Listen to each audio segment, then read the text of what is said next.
আসসালামু আলাইকুম, কেমন আছেন সবাই?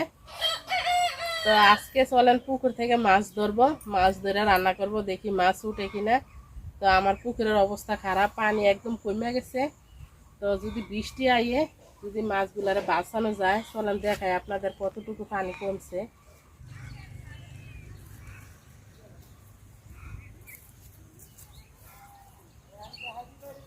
ধান কাইটা ফেলাইছে, তো এখন শুধু মাঠ আর মাঠ।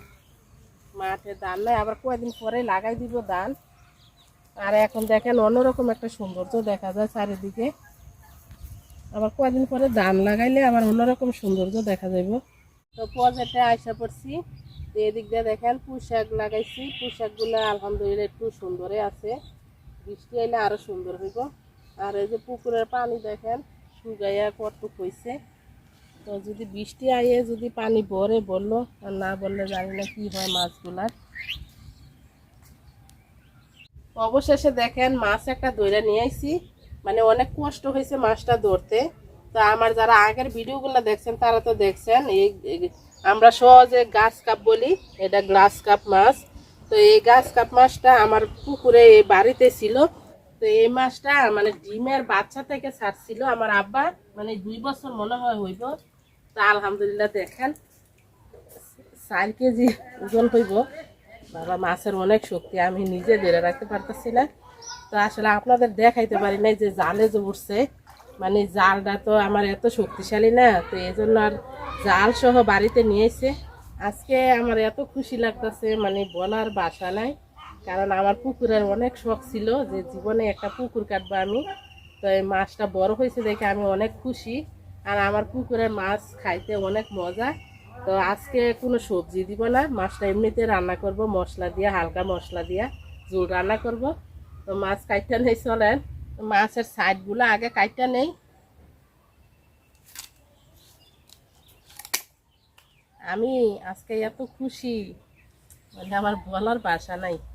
আলহামদুলিল্লাহ যে আমার পুকুরের মাছ আমি নিজে বিশ্বাস করতে পারতাছি না।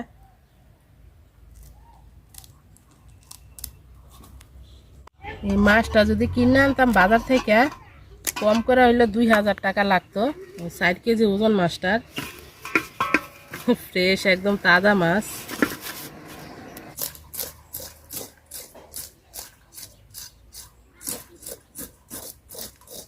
তাজা মাছের আঁশগুলা খুব সহজে উঠে যায়। আর বাজারের কিনা মাছগুলার আঁশ এত সহজে উঠে না।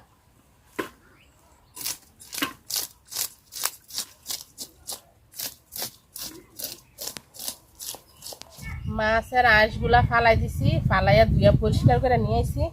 কাইটা নিব মাছ। বিসমিল্লাহ।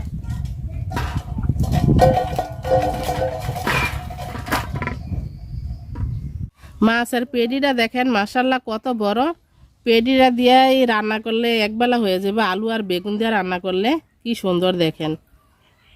এই যে এগুলো হচ্ছে মাছের কলিজা আর তেল মাছে। আমরা কিন্তু অন্য কিছু খাওয়াই না, মাছের শুধু ভাত আর কুড়া ভুসি দেই।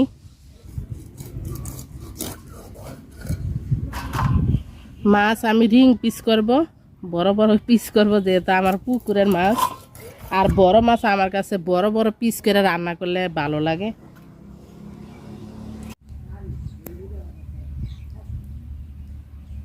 এত বড় হয়েছে মাছগুলা, এখনো ডিম হয় না পেটের ভিতরে। আমার তেলাপিয়া মাছ ছোট ছোট, তেলাপিয়া মাছগুলা ডিম ছেড়ে দিছে।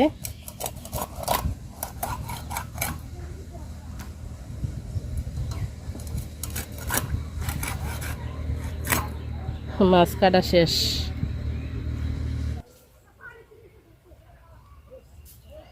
মাছটা খুব সুন্দর করে ধুইয়া নিছি, একদম পরিষ্কার করে। তো মাছ পুরাটাই আমি রান্না করব, ফ্রিজে রাখবো না, কারণ ফ্রেশ তাজা মাছ দইরা রান্না করার মজাটাই আলাদা। আর ফ্রিজে রাখলে খাইতে অত মজা লাগে না পরে রান্না করলে। একটু জিরা নিয়ে নিছি, আর রসুন কাঁচামরিচ পেঁয়াজ নিয়ে নিছি। আমি সব বাইটটা তারপরে মাছ তরকারি রান্না করব।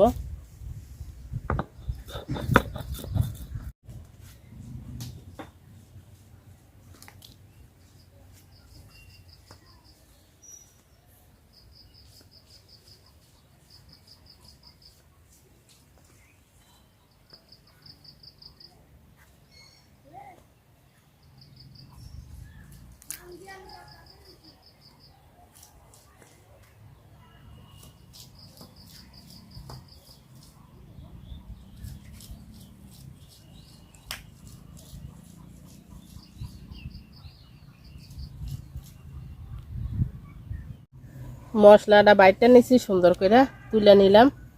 গরমে আসলে তোর সবজি দিয়া তরকারি রান্না করলে ভালো লাগে না, প্রচুর গরম পড়ছে। আর এই যে দেখেন আমার কাকা আম পাড়ছে গাছ থেকে, তো আমার এনে দিয়ে গেছে। আমার বাড়িতে দেশি আম নাই, এটা হচ্ছে দেশি আম, পাইকে গেছে আম। আর আমার গাছের আম পাড়তে আরো 2 মাস লাগবে। তেল দিয়ে দিলাম মাছ ভাজার জন্য।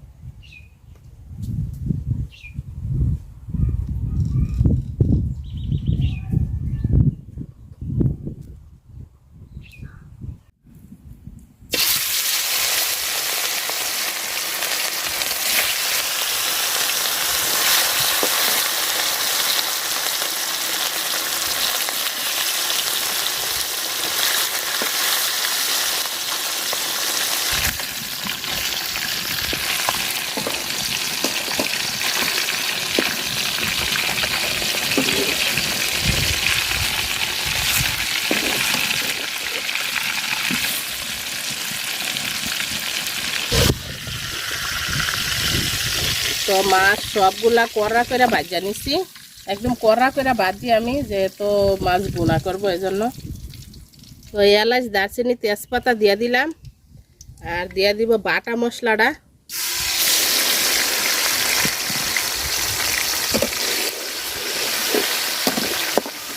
তো মশলাটা ভাজা নিব আমি খুব সুন্দর করে।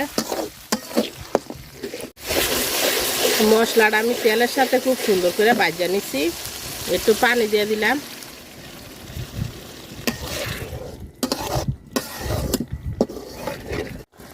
লবণ দিয়ে দিলাম, আর দিয়ে দিব হলুদ গুঁড়া,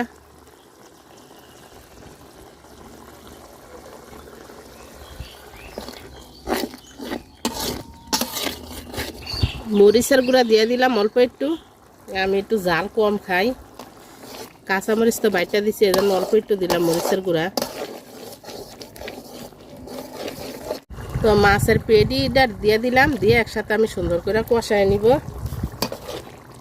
মাছের পেটি থেকে অনেকখানি তেল উঠবো।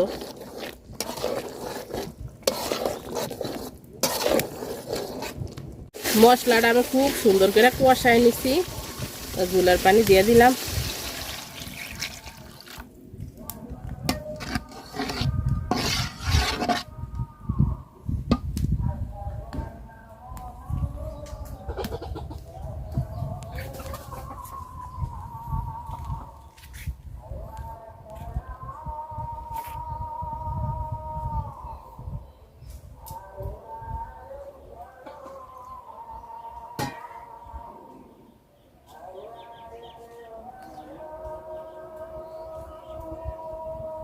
ঝোলের পানি বলক এসে গেছে, মাছ দিয়ে দিলাম।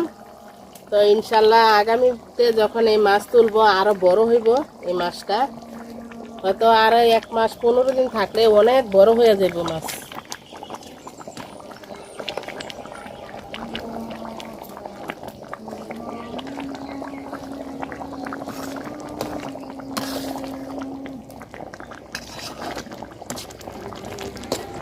তো একটু জিরার গুঁড়া দিয়ে দিলাম আমি অল্প করে। গরমে সবজি খাইতেও ভালো লাগে না, আর কি খাবো আসলে, কোনো কিছুই মজা লাগে না গরমে।